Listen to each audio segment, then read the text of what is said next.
con Bruno Gili y con Martín Guerra hablando de las inversiones en Uruguay. Fede, ibas a arrancar vos. Yo quería resaltar o profundizar quizás en algo que habían mencionado tanto Bruno como Martín, que es el tema de los costos y en particular los costos salariales.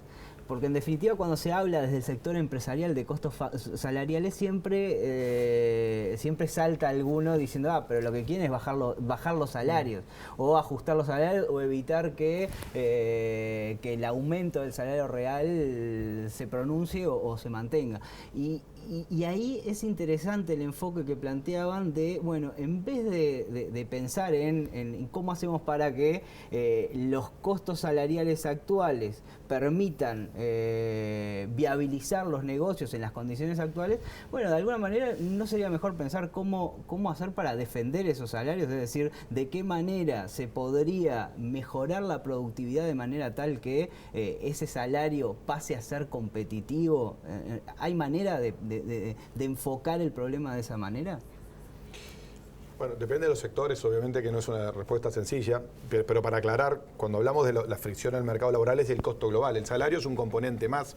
Después, si tengo más gente de la necesaria para hacer algo, eso es un componente que hace que sea más caro. Si las cargas sociales son demasiado elevadas, obviamente tenemos un problema con nuestra seguridad social y uno ve los aportes. Es decir, hay un conjunto de factores que hacen a que los salarios puedan, que el costo laboral sea más caro, o sea, no esté acorde al nivel de productividad que necesitamos para ser competitivos. Eso es para aclarar, porque obviamente todos compartimos que las empresas, de hecho nuestra empresa todos los años suben los salarios reales, o sea, nosotros no es un problema. O sea, no es en la empresa que me toca dirigir, que somos más de 800, 700 personas. No es ese el concepto, pero el concepto es que tengo que lograr ser más productivo en ese sentido. Entonces, ¿qué se puede hacer? Depende de los sectores. Vamos a poner una cosa genérica por general, y yo sé que siempre termino hablando de educación, pero lo que pasa es que tiene que ver con eso, porque para pedir más productividad hay que invertir correctamente, en tecnología de punta hay que invertir. Pero después necesito tener gente capacitada para gestionar esa tecnología de punta y después lo que necesito es combinar correctamente los factores de producción totales para que eso produzca algo que sea más relevante, de mayor valor, que permita pagar mejor al capital en rentabilidad y el trabajo. Entonces, si yo me voy al sector tecnológico, podríamos aumentar seguramente el nivel de exportaciones y de empresas tecnológicas en Uruguay. De hecho, muchas están hoy instalándose afuera del país porque no hay gente, ¿no? No hay ingenieros, no hay analistas. Uno de los temas que tratamos sistemas, fue el tema, un problema, ¿no? El tema de ese, los empresarios lo que decían es, tenemos desempleo cero, y estamos teniendo un problema de crecimiento, sí, porque tenemos negocios que están ahí y no los podemos concretar. No solo en tecnología, ¿no? Mucho del sector servicio ocurre lo mismo, si uno quisiera. Entonces, yo puedo tener políticas para que eso ocurra, efectivamente. Lo que pasa es que son lentas y con cada año que pasa perdemos mucho tiempo, porque después vos perdés la carrera de ese tipo. En el sector, de menor nivel de menor nivel de valor agregado, de menor servicios, y bueno, en realidad hay dos alternativas para las empresas, ¿no? O ponen tecnología y sustituyen mano de obra, o si la mano de obra es poco calificada y entonces por lo cual no puede requerir un salario demasiado elevado, termina contratando gente, lo cual termina siendo perjudicial también, porque al final tú estás poniendo gente que tiene bajo nivel de formación con sueldos que no son muy elevados, porque no tiene otro nivel de productividad y tú no estás invirtiendo en esa área. Entonces, en realidad, necesitamos un proceso donde nuestro capital humano mejore bastante sustantivamente. De cualquier manera, disculpame, comparto 1000% de esa visión, pero es algo muy conceptual y que si todo nos va bien, eso va a ser efectivo dentro de mucho tiempo. Claro. Yo creo que hay temas, de más corto plazo. A ver, respondiendo un poco también desde otro ángulo, la primera pregunta, relacionada con la inversión en Uruguay, yo soy socio de fondos de inversión privada muy importantes en el mundo, que tienen inversiones en Uruguay, de las cuales yo participo, y cuando uno los escucha razonar, ellos hacen, la debida diligencia, el due diligence del Uruguay, y Uruguay es un país que sale muy bien, porque tiene alternancia en el poder, porque tiene un sistema judicial sólido, se respetan los contratos, y por eso en general toman las decisiones de invertir. El problema es que después se meten para adentro, y el verdadero problema de Uruguay es micro, no macro. Acá lo que tenemos es un montón de regulación, que para responder esta segunda pregunta tuya, Fede, habría que ver en cada sector, pero cualquier sector que lo mires tiene una montaña de regulación que termina incidiendo fuertemente en los costos, y en particular en el sector laboral tenés, por un lado, estás obligado a hacer un rediseño de la arquitectura del Consejo de Salarios para ponerlo, digamos, bien práctico para entenderlo.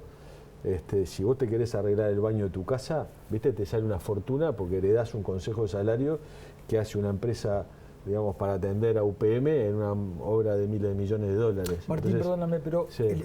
¿Dónde ves vos el origen de esa acumulación de regulación? ¿En dónde está? No, bueno, a ver, si vas al origen, en realidad el Uruguay es un país con un diseño francés, digamos, es un país que se diseñó, digamos, con una lógica de un Estado protector, benefactor, digamos, y de ahí en adelante es una acumulación. No creo que sea un tema, digamos, que se pueda asociar a ningún gobierno ni a ningún... Pero es fácil dar marcha, es fácil desregular. No es re difícil, porque aparte de regular implica dolor, Tocar. pero hay que hacerlo, digamos. O sea, yo creo que Uruguay está en un punto donde necesita dar vuelta a algunas cosas que lamentablemente muchos tuvimos esperanzas que el Frente Amplio cambie, pero cambió pocas cosas, y hay un montón de cosas que los partidos tradicionales deberían haber hecho antes, que tampoco hicieron, que yo creo que ahora llegó el momento de que el país no puede esperar mucho más. Entonces, yo creo que va a haber que entrarle, aunque sea en capas sucesivas, pero hay que desregular un poco, hay que rediseñar toda la lógica de Consejo de Salarios, y después hay micro regulaciones que son en tema laboral que son tremendas, ¿no? Para poner un ejemplo, por ejemplo, todo lo que es las certificaciones de las personas, digamos, que trabajan en las empresas. Eso, digamos, tiene un montón de micro temas que sería muy largo de explicar. ¿A qué te referís con las certificaciones? Y bueno, digamos, cómo la gente se certifica, digamos, ya el empleador no tiene derecho a saber ni siquiera cuál es la dolencia por la cual se está certificando. Los periodos, digamos, que se certifica cada vez son más largos, digamos, hay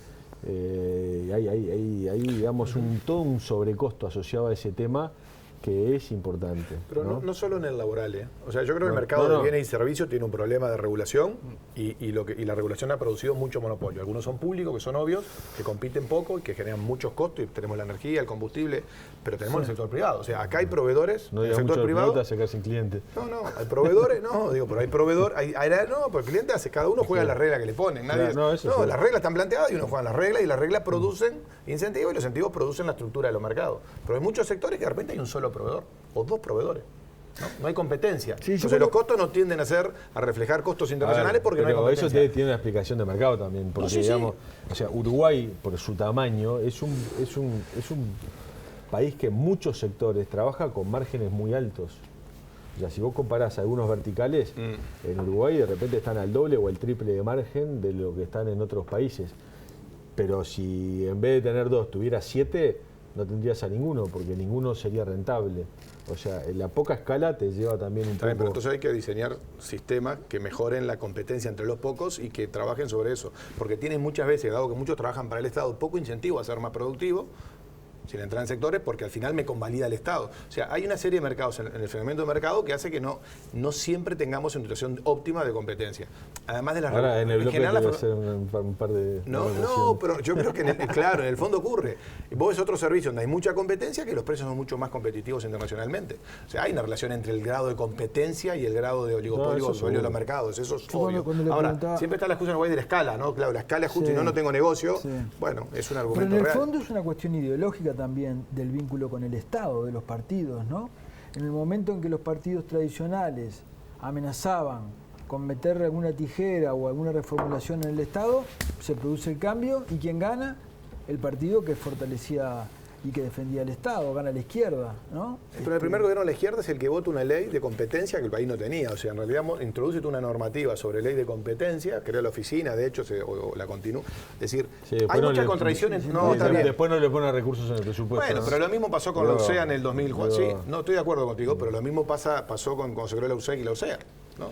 Y la verdad que los directores de las empresas públicas en el gobierno del 2004 no le daban, digamos, no querían esa regulación. O sea, el debate es complejo, pero yo creo, acá estamos tratando de entender los determinantes y obviamente al final, digamos, lo que uno observa es que si a vos tu bien no te llega en el momento que querés, al costo que querés, en las condiciones que querés, algún problema tenés que, será un problema de mercado, será un problema de regulación, que siempre hay, que generan los incentivos incorrectos, no sé, pero por ahí hay un trabajo para hacer, ¿no? Y ustedes no ven que, en definitiva, este esquema que está trazado, en el cual hay ineficiencias, en el cual hay costos por encima de de los niveles competitivos, de alguna manera intenta ser subsanado con otro esquema de incentivos que se le instala encima, en el cual, bueno, se intentan compensar ese tipo de cosas. Por ejemplo, lo que es la ley de inversiones, por ejemplo, la ley de zonas francas, la ley forestal, de alguna manera, intenta hacer eso mismo, pero enfocada en un sector específico.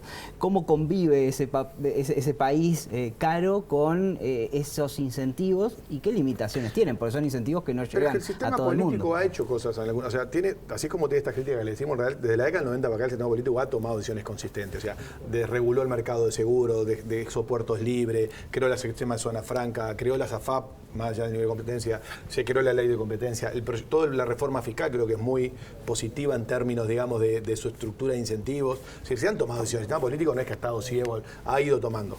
Después tenemos la capacidad. Lo que ocurre es que normalmente cuando se crece, se construyen, y eso es cuando hay un crecimiento y la plata fluye, se generan ciertas libertad de tomar decisiones sobre algo que no es permanente, sino que es circunstancial, y entonces se enlentecen. Pero se han mejorado, ¿no? Bueno, llamémosle como quiera, eso ocurre efectivamente, y no siempre se hacen los cálculos correctos para qué va a ocurrir cuando eso vuelva a una lógica, por ejemplo, más razonable de expectativa. De hecho, Uruguay está creciendo hace 4 años, el 1,3% promedio, 1,5%, venimos 5 trimestres con casi de cero, ¿no? Ajustarlo por telecomunicaciones, bueno, puede ser. Transporte, es decir, nos generamos rigideces. O sea, nuestro sistema político ha reaccionado en los últimos 30 años a tomar decisiones que ha hecho, digamos, que algunas cosas ocurran en algunos mercados. Pero bueno, siempre surgen nuevas restricciones y problemas. Estos problemas que estamos diciendo, tanto el que invierte como quien lo ve asesorando a los que invierten, es una realidad. O sea, hay menos vocación hoy de invertir de tanto capital nacional como extranjero, porque hay menos oportunidades rentables de volumen. Y cuando uno lo mira, Uruguay, desde mi punto de vista, yo sé que es teórico, agotó de alguna manera su capacidad de sacarle el jugo con el nivel de inversión y de innovación que tiene hoy a lo que es naturalmente Uruguay. Tiene que haber un nuevo impulso en ese sector de innovación para poder aumentar en productividad en el sector que está vinculado a nuestros factores primarios, y en el sector servicio, y algo en el sector viene, necesitamos pasar a una etapa mucho más agresiva y productiva a todos. Un debate que siempre ocurre, me pregunta es ¿por qué Uruguay invierte tan poco en innovación, ¿no? Nos llegamos al 0,4, el 0,5, el sector privado 0,2. ¿Son malos los empresarios? No, yo creo, mi respuesta siempre es, creo que no hay incentivos correctos. O sea, ¿por qué no invierte más en innovación? Yo creo que no están los incentivos consistentes o es muy riesgoso innovar. Es muy riesgoso. O sea, la probabilidad de perder es muy alta. También es un tema cultural. Sí, yo estoy en un comité de la ANI que trata de apoyar. Y nos cuesta mucho, digamos, tener un buen volumen de proyectos innovadores, digamos, para subsidiar, ¿no? ¿Cuánto innovan las empresas instaladas? Sí, lo que pasa también, Martín, es que el Estado tiene que dar el ejemplo, ¿no? Para que los privados vengan atrás. A ver, Gabriel, ahí déjame que te diga otra cosa. O sea, nosotros nos quejamos de la poca performance que tiene el Estado y en general de muchos empleados públicos, digamos, que ocupan cargos importantes. Pero, digamos, yo soy de los que cree que deberían ganar mucho más de lo que ganan. O sea, yo creo que, digamos, hay una selección adversa, histórica, digamos, en la gente, digamos, que controla, si querés, los mandos medios del Estado, que son, digamos, donde se producen o no se producen las cosas. Y la verdad que ahí nos falta, digamos, capital humano. ¿Y quién va a agarrar un empleo público con los sueldos que hay y se van al sector privado? Bueno, históricamente el sector público pagó mucho más que el privado en empleos no calificados. Exacto. Pero cuando aumentan los niveles de calificación, ahí no compite el sector público. Del gerente del banco la escala es al revés. Y el portero del banco y el gerente del banco. Eso no quiere decir que no tengas, por administración, tenés, yo qué sé, 20 o 30 personas que son de primero, le están dando la vida si no funcionaría, digamos, que está de todos los colores, y que son los que hacen que las cosas pasen, pero son ellos contra el mundo, y sus primeros enemigos están en su primer anillo. Es verdad. Nos vamos a la tanda y volvemos. Está difícil. Es verdad eso.